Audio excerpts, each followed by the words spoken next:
উত্তরপ্রদেশে ভারতীয় জনতা পার্টির একজন আইটি সেলের কর্মী, তার দ্বারা গ্যাংরেপ হয়েছে। এখনো পর্যন্ত পুলিশের পক্ষ থেকে কোনো ব্যবস্থা নেয়নি। আপনাদের দলের এই প্রতিক্রিয়া কি এটা নিয়ে?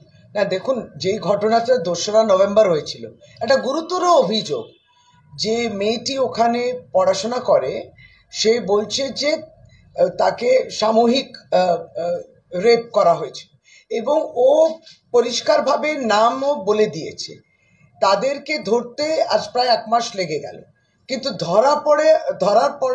পড়ার পরে জানা যাচ্ছে যে তারা কিন্তু বিজেপি আইটি সেলের দায়িত্বে রয়েছেন কিংবা সদস্য হিসেবে রয়েছেন। তা বিজেপি কর্মীরা, বিজেপি সাংসদরা, তাদের বিরুদ্ধে এত গুরুতর অভিযোগ আসছে, আর বিজেপি এই বিষয় নিয়ে কোনো কিছু বলবে না। উত্তরপ্রদেশ একেবারেই প্রাণকেন্দ্র হয়ে গেছে মহিলাদের উপরে নির্যাতন আর মহিলাদের উপরে এই ধর্ষণের কাণ্ডগুলো নিয়ে। আর এবার প্রকাশ্যে যখন ভারতীয় জনতা পার্টি নাম উঠে আসছে যে তারা রেপ করেছেন, তখন ভারতীয় জনতা পার্টি নীরব হয়ে যাচ্ছে এবং তাদের বিরুদ্ধে কোনো অ্যাকশন নেওয়া হচ্ছে না। আইটি সেলের উইংয়ে তো দায়িত্ব অমিত মালবীয় আছেন। অমিত মালবীয় তো সুযোগ পেলেই তৃণমূল কংগ্রেস কিংবা বিভিন্ন রাজনৈতিক দল যারা ভারতীয় জনতা পার্টির বিরুদ্ধে বলেন, তাদের নেতা নেত্রীর কিংবা দেশের দলের সম্বন্ধে বলতে তিনি আরম্ভ করেন, টুইট করতে আরম্ভ করে, এখন এক স্যান্ডেল আরম্ভ করেন এবং প্রমাণিত নয় সব বিষয় নিয়ে তিনি একটা রাজনৈতিক দৃষ্টিভঙ্গি নিয়ে লিখতে আরম্ভ করেন। তো এখন তো প্রমাণিত একটা অভিযোগ যেটি মেয়েটি করলো, এরা বিজেপি আইটি সেল উইংকে বিলং করে। আপনাদের এই বিষয় নিয়ে কি বলার আছে? আপনি কি তাকে সরিয়ে দিয়েছেন, তাকে শাস্তির দাবি করছেন কিনা, এই প্রশ্নগুলো আমাদের থেকে যায়।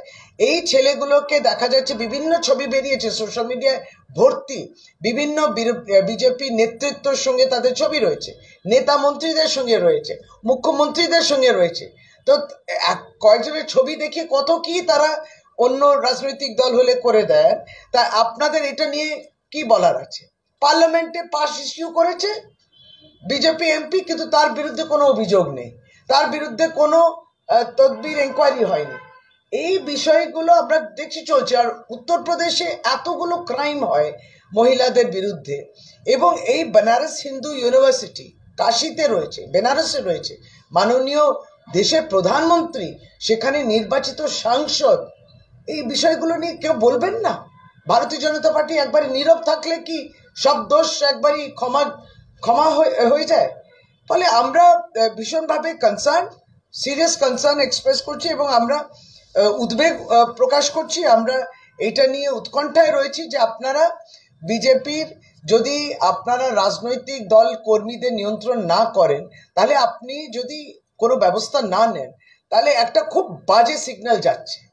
এবং উত্তরপ্রদেশকেও তাদের ল অ্যান্ড অর্ডার বিষয় নিয়ে, আইন শৃঙ্খলা নিয়ে বিষয় নিয়ে এই অভিযোগ এবং তারপরে শাস্তি, মেয়েকে তো ন্যায় পেতে হবে, এই নিয়ে উত্তরপ্রদেশ কি বলছে, বিজেপি কি বলছে?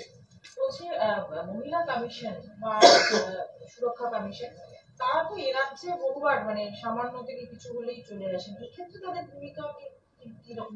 জাতীয় মহিলা কমিশনও এই বিষয় নিয়ে নীরব। এখন তাকে যদি আগে থেকে বলে দেওয়া হয় যে যাদের বিরুদ্ধে অভিযোগ তারা বিজেপি ওয়ার্কার্স কিংবা বিজেপি বিভিন্ন দায়িত্বে রয়েছেন, তাহলে তিনি স্বতঃস্ফূর্তভাবে আর এগিয়ে আসবেন না।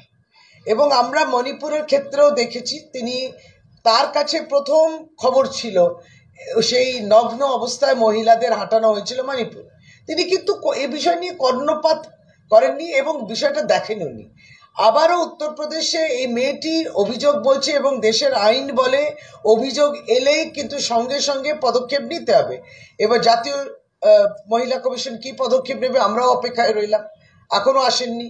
কেন দেরি হয়েছে, তাদেরকে ধরতে 1 মাস দেরি কেন হয়েছে, তিনি প্রশ্ন করবেন না। কিন্তু বাংলায় একটা কুৎসা করার জন্য, একটা বিভ্রান্তি তৈরি করার জন্য কোথাও মিথ্যা জিনিস রয়েছে এবং সেটাকে রাজনৈতিক একটা মুখ দেওয়ার জন্য তারা সবসময় হাজির। প্রধানমন্ত্রীর নির্বাচন কেন্দ্র, আপনারা কি এই নিয়ে পথে নামার কোনো চিন্তা ভাবনা কিছু রয়েছে বা কোনো গিয়ে মেয়েদের সাথে দেখা করার? কারণ আপনারা তো এর আগেও আমরা দেখেছি ত্রিপুরা, আসাম বা মণিপুরের ক্ষেত্রেও আপনাদের প্রতিনিধি দল গেছে, যাওয়ার চেষ্টা করেছে, সেখানে হয়তো অনেক জায়গায় আপনারা পৌঁছে উঠতে পারেন, এরকম কি রাস্তায় নামা বা কিছু পরিকল্পনা কি আপনারা? দেখুন, একটা রাজনৈতিক দল এর দ্বারা যখন এইগুলো অপরাধগুলো দেখা যায়, আমরা তো দেখলাম যে অলিম্পিক রেসলার্সরা প্রতিবাদ করেই গেলেন, তারপরে এই বৃজভূষণ শরণ সিং নির্বাচিত সাংসদ রয়েও গেলেন, বহাল তবিয়তে পার্লামেন্টে থেকেও গেলেন, তিনি রিজাইন তো দূরের কথা, হয়তো পরের বার আবার টিকিট পেয়ে দাঁড়িয়ে যাবেন। তাহলে ভারতীয় জনতা পার্টির এই প্রশ্ন জবাব রইল, আমরা যাওয়া না যাওয়া বিষয়টা নিয়ে এটা ভারতবর্ষই জেনে গেছে যে যখন এই অপরাধগুলো হচ্ছে এবং কার কণ্ঠ আগে চলে আসে, তৃণমূল কংগ্রেস প্রতিবাদ করে, তৃণমূল কংগ্রেস পৌঁছানোর চেষ্টা করে। এবং এটা তো হতে পারে না। আপনি দিল্লিতে যখন কলকাতাকে বলা হলো যে কলকাতা হচ্ছে নিরাপদ একটা শহর মহিলাদের জন্য, তার সাথে সাথে দিল্লি যে নিরাপদ নয় সেটাও এসছে।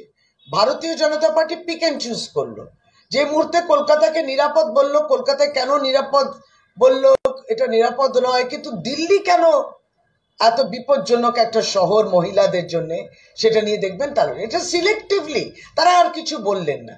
এখন উত্তরপ্রদেশের ক্ষেত্রেও তাই। কিন্তু ভারতবর্ষের মানুষ জানে এনসিআরপি ডেটা তাদের ডেটা, জাতীয় স্তর থেকে একবার প্রশাসনিক অনুমোদন নিয়ে যে ডেটাগুলো বেরোয় তাতে তো বলেছিল দিল্লি নিরাপদ নয়। উত্তরপ্রদেশ এবং বিভিন্ন জায়গায় যেখানে ডাবল ইঞ্জিন সরকার চলে, আপনার কেন্দ্রেও সরকার, উত্তরপ্রদেশেও তাই, ডাবল ইঞ্জিন।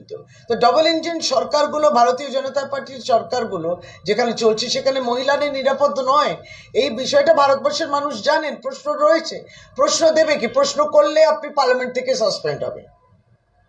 তাহলে আমরা যাই কি না যাই তো পরের বিষয়। আমাদের তো উল্লেখযোগ্য বিষয়টা আছে যে ভারতীয় জনতা পার্টি বলুক যে আইটি সেলের দায়িত্বে রয়েছেন এরা ইউপিতে, তাদের বিরুদ্ধে কি পদক্ষেপ নেওয়া হয়েছে। ঘোষিত প্রমাণিত ভারতীয় জনতা পার্টির তারা ওয়ার্কার দায়িত্বে ছিলেন। ঠিক আছে, ওকে।